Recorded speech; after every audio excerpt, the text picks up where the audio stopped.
Doutor, o Brasil está uma zona. O que é pior? Impeachment ou fazer de conta que nada está acontecendo?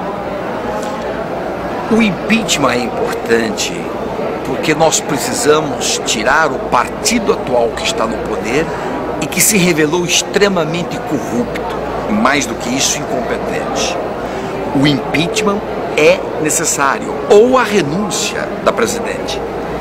Mas isso não significa a solução para o país, porque o que vem na sucessão é o PMDB. E o PMDB é um dos partidos mais podres do ponto de vista moral do país. Está aí denúncias contra Renan, denúncias contra Eduardo Cunha. Isso comprova que a sucessão, então, é ruim também. Ou seja, se ficar, o bicho come, se correr, o bicho pega. Daí o seguinte, uma sugestão recentíssima de Fernando Henrique. Vamos buscar uma solução suprapartidária.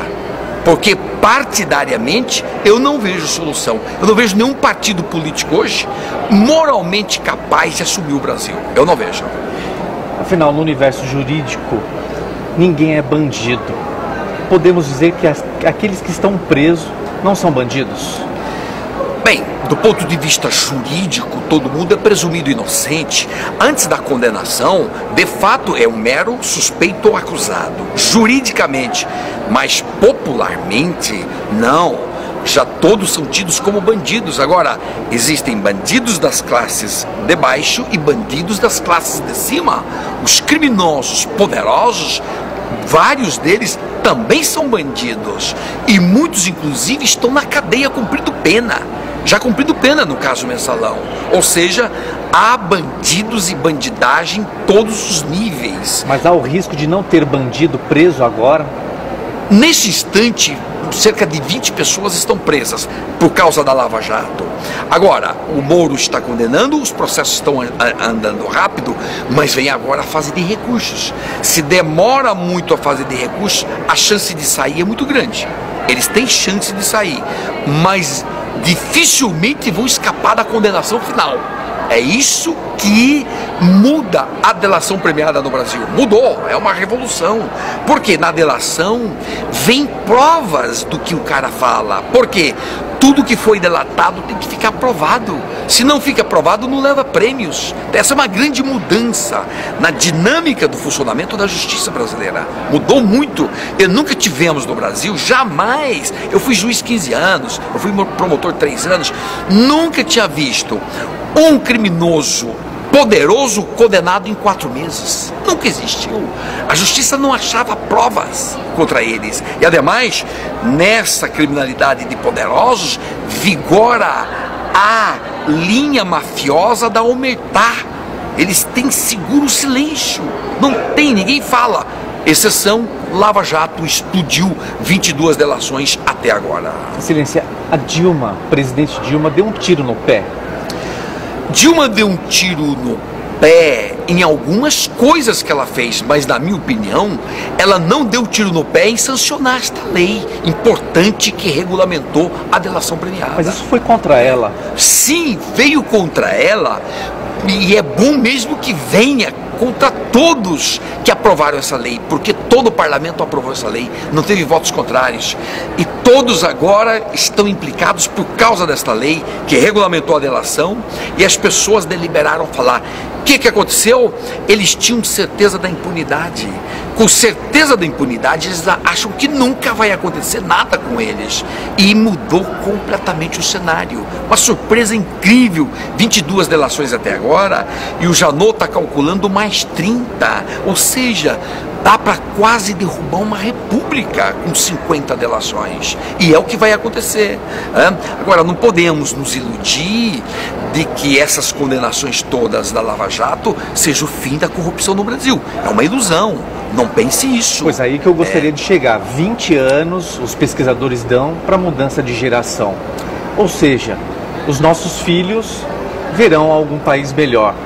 Até lá, o que pode acontecer? O que pode acontecer é viver nessa estagnação? Não podemos deixar isso na estagnação. A sociedade civil brasileira tem que continuar mobilizada. Só existe troca de poderes quando há confrontação fática. Mas é desconfortável hoje para o cidadão brasileiro sair às ruas? Sim, particularmente o cidadão brasileiro, você disse bem, porque há muitos cidadãos no mundo hoje que estão todos nas ruas. Na Guatemala agora, o povo ficou 1 ano na rua pedindo a saída do presidente Pérez de Molina. E semana passada ele renunciou, não suportou com tanta confrontação fática do povo. Foi embora, saiu da presidência, foi direto para a cadeia, porque ele é líder de um grupo organizado chamado La Línea, que corrompia com empresários da Guatemala, eram todos corruptos, foi todo para a cadeia. Então é isto que está mudando na América Latina inteira. Então, o Brasil não pode ficar atrás, nós não podemos ficar atrás. É justo a um povo que se rebele contra governante incompetente ou corrupto, é justo, faz parte da tradição da história política, desde John Locke, até mesmo Hobbes, mas particularmente John Locke e Rousseau. Eles diziam isso, que o povo tem direito de votar, eleger, e é incompetente, é corrupto, tem que tirar. E para tirar, muita confrontação de rua, o que não é violência.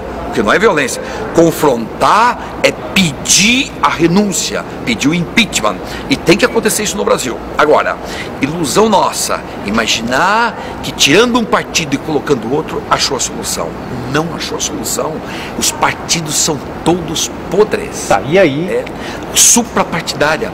Ou fazemos um grande acordo nacional para buscar entre trabalhadores, poderosos, empresários, tem que unir todo mundo, achar uma solução. O país vai ter um plano. O Brasil não tem planejamento. Ninguém nunca falou o Brasil em 2020 o que vai ser, em 2030 o que vai ser. Na Coreia do Sul, tudo é feito planos de 10 em 10 anos. Nós teremos isso, nós teremos tantos por cento de escolarizados com nível superior. O Brasil não tem plano de país, nunca fizemos um plano de país. É hora de pensar o país como país e deixar os interesses partidários de lado, porque esse jeito de fazer política é antigo, isso está velho, isso morreu, não suporta mais. A geração nova não aceita mais essa história de fazer política no sistema antigo, de dividir cargos, ter 39 ministérios, dar cargos para todo mundo, uma despesa violenta, gastos públicos além do que arrecada. Não pode, o país não, nenhum país sobrevive no mundo com esse jeito que o Brasil está. Doutor, delação premiada, isso está virando uma commodity no mercado da bandidagem. Isso é verdade, e ninguém esperava isso, porque a omertá, o silêncio foi a regra, e de repente uma commodity, todo mundo usa, ou seja, é uma mercadoria disponível para todo mundo. Isso é bom? Eu vejo isso como muito positivo, porque a delação hoje, diferente de antigamente, não basta delatar, tem que provar. Só ganha prêmio quando prova, se não prova não leva prêmio. Que é isto?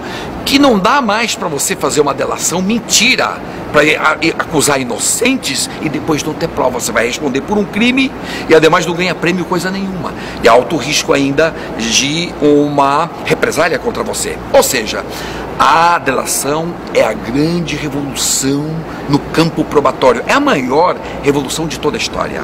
Nunca houve um instituto jurídico que mudasse tanto o funcionamento da justiça. É uma pena que não tem juiz suficiente para processar e punir toda a corrupção do país. Não vamos nos iludir, a corrupção não está só na Petrobras, a corrupção está em todos os órgãos públicos federais, estaduais e municipais. O que é isto? Está presente em todo lugar. Todas as pesquisas dão conta disso. Eu não falo isto aqui por falar ou levianamente. Todas as pesquisas mostram que os órgãos públicos brasileiros, desde o pequeno município até a cúpula nacional, está tudo corrompido. A corrupção se generalizou. É preciso que a justiça cumpra a parte dela. Agora, vamos lá, sem ilusões. A justiça cumpre a parte dela, condena alguns. A sociedade civil tem que cumprir a parte dela para o confronto público, de rua. Não é violência, é estar na rua e depois Cada um de nós tem que mudar. Senão, como você diz, geração é 20 anos. Se cada um não mudar dentro de você, você não terá um filho teu educado com outra cultura. Mas, doutor, a delação ao Estado, ele não dá garantia, não dá guarida ao delator. Isso é verdade. A lei prevê tudo quanto é tipo de garantia, mas são garantias de mentira, não são verdadeiras. O Estado brasileiro está falido, e para ele ajudar um criminoso e pedir ajuda para um criminoso é porque o Estado está falido, e o Estado falido não vai dar proteção para ninguém, não tem condições de proteger os delatores, corre tudo por conta deles, e é por isso que não convém glamorizar as delações, porque isso pode significar alguns assassinatos no Brasil. Se a gente fosse escrever história aqui, eu e o senhor, colocaríamos Roberto Jefferson como puxador?